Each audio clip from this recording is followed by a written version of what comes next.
নমস্কার, আপনাদের সকলকে স্বাগত। প্রথমেই বলছি, ক্যামেরা ধরার একটু গোলযোগের জন্য আজকে আমার ভিডিওটা একটু অন্যরকম হয়েছে, তার জন্য ত্রুটি মার্জনীয়। আমি আজকে আপনাদেরকে ভেজিটেবল কাটলেট করে দেখাবো। আসুন তাহলে দেখে নিচ্ছি কিভাবে করতে হবে এই ভেজিটেবল কাটলেটটা। খুব সহজ পদ্ধতিতে আমি দেখাচ্ছি, সবাই পারবে করতে, আর হাতের কাছে জিনিস দিয়ে হয়ে যায়, খেতে অসাধারণ লাগবে।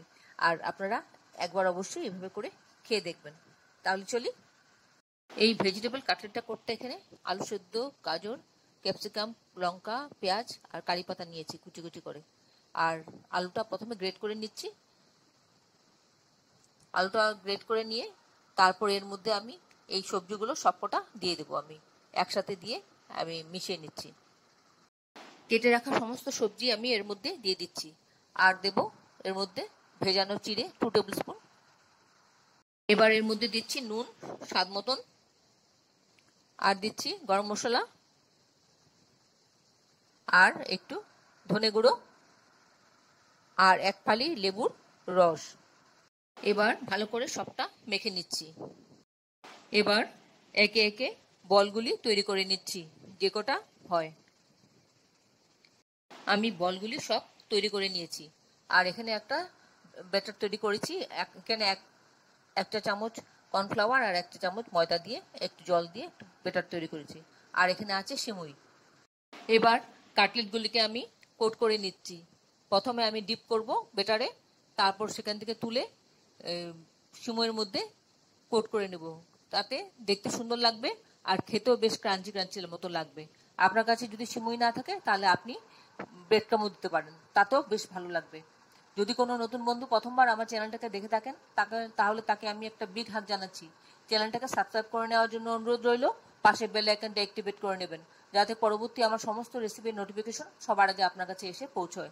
আর যদি আপনি ফেসবুক থেকে দেখে থাকেন তাহলে ফলো অপশনটা ক্লিক করবেন আর একটা লাইক দেবেন, তাহলে আপনি আমার সাথে জুড়ে যাবেন। আপনি আমার সাথে জুড়ে গেলে আমার সমস্ত রেসিপির নোটিফিকেশন সবার আগে আপনার কাছে এসে পৌঁছবে। আর যদি আপনারা কেউ এখন পর্যন্ত আমার চ্যানেলটাকে সাবস্ক্রাইব করে না থাকেন তাহলে ঝটপট সাবস্ক্রাইব করে নিন। আপনাদেরকে আমাদের মাঝে দেখতে পেলে আমাদের খুব ভালো লাগবে। এভাবে আমি প্রত্যেকটা কাটলেট রেডি করে নিলাম। এবার আমি ভাজতে চলে যাব। ওভেনে আমি একটা প্যান বসিয়ে দিলাম, তাতে রিফাইন তেল দিয়ে দিচ্ছি শ্যালো ফ্রাই করার জন্য। তেলটা গরম হলে আমি এর মধ্যে কাটলেটগুলো দিয়ে দিচ্ছি ভাজার জন্য। গোল্ডেন ব্রাউন হওয়া পর্যন্ত ভাজবো। সবগুলো কাটলেট আমি দিয়ে দিলাম, গোল্ডেন ব্রাউন হওয়া পর্যন্ত ভাজবো। আমি মিডিয়াম ফ্লেমে ভাজছি। এতক্ষণ ধৈর্য ধরে আমার এই রেসিপিটা দেখার জন্য আপনাদেরকে অসংখ্য অসংখ্য ধন্যবাদ। আপনারা সকলে ভালো থাকবেন, সুস্থ থাকবেন, ঈশ্বরের কাছে এই কামনা করি।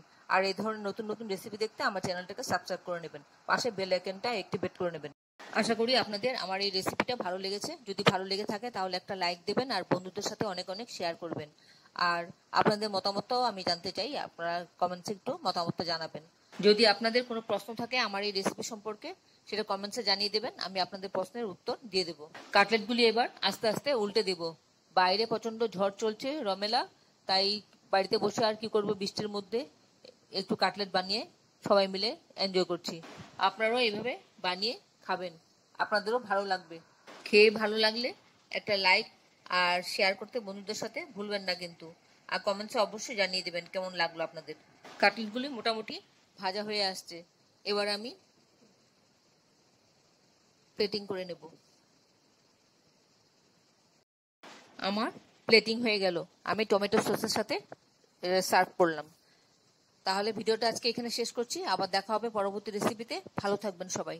নমস্কার।